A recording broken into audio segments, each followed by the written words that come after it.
Having a budget V8 filled life for yourself is awesome, but at times it sucks having little cargo space and being 6 inches off the ground at drive-thrus. Well, if you take a V8 and an SUV body and smack them together, you get a great soundtrack and optimal positioning for rapid drive-thru pickups every time.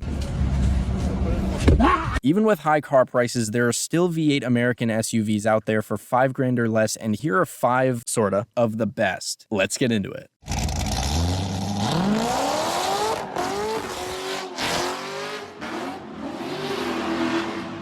Big thank you to these guys for requesting this video and everyone who liked their comments. Here's my usual disclaimer. Please let me know if I missed any good ones, and leaving a like if you enjoy really means a lot. And now, as all we really need, we've got the 2006 Chevrolet Tahoe and Yukon and Suburban and Yukon XL. So with that, thank you very much for watching. I'll see you next time. Have a great day.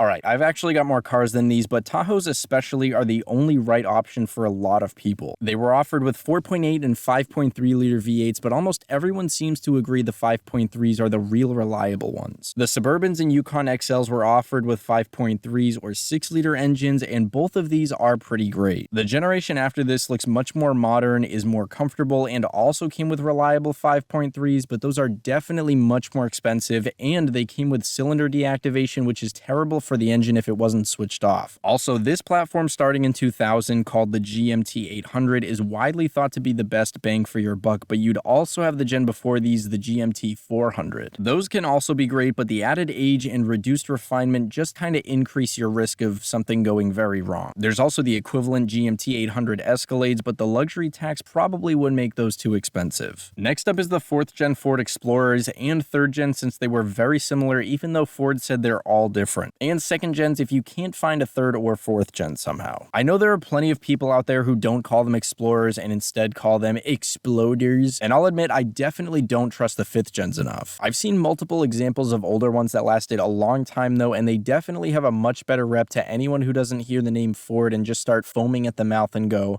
"You want to hear what Ford stands for? Fix or repair daily."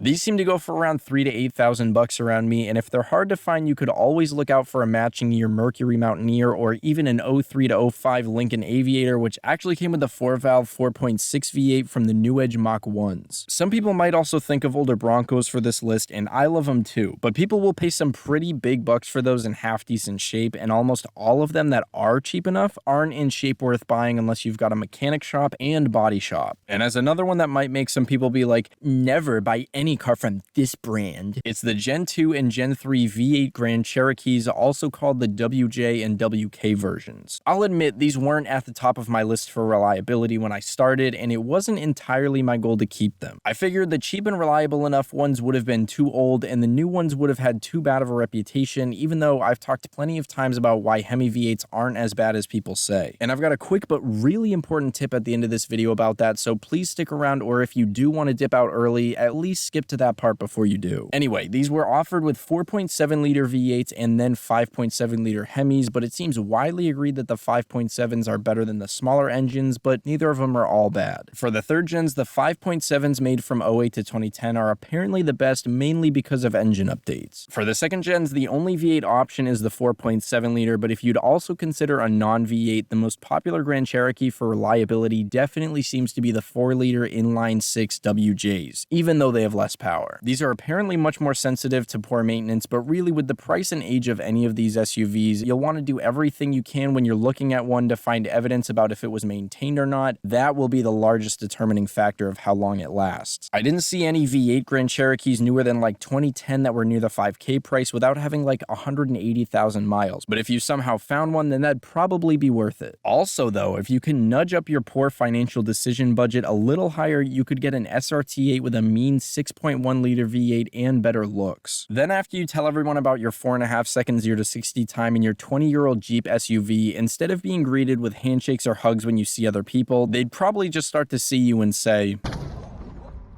No, not dead. There's also the Jeep Commanders, which I just learned were a thing, and those came with 4.7 and 5.7 liter V8s, with the 5.7 seeming to be a better option. All around, those had very mixed reviews that were probably more swayed towards being negative, though. Now back to GM SUVs, we've got the 2002 to 09 Chevy Trailblazer, GMC Envoy, and Saab 97X. These came with 5.3 liter V8s, and the Buick Rainer. Anyway, these had 5.3 liter and 6 liter V8s that were also offered with, and the Isuzu Ascender. Now I'm done though. They were also offered as XL versions. The XL versions always had V8s offered, but the short wheelbase versions even had V8s added at slightly different times before 2005. These also had cylinder deactivation features, so make sure if you look at one, it was switched off as soon as possible by the seller, or do it yourself if you're comfortable with that. Otherwise, you're gonna have way higher chances of getting in it one day to start it up, and instead of that V8 exhaust purring away, your neighbors are just gonna hear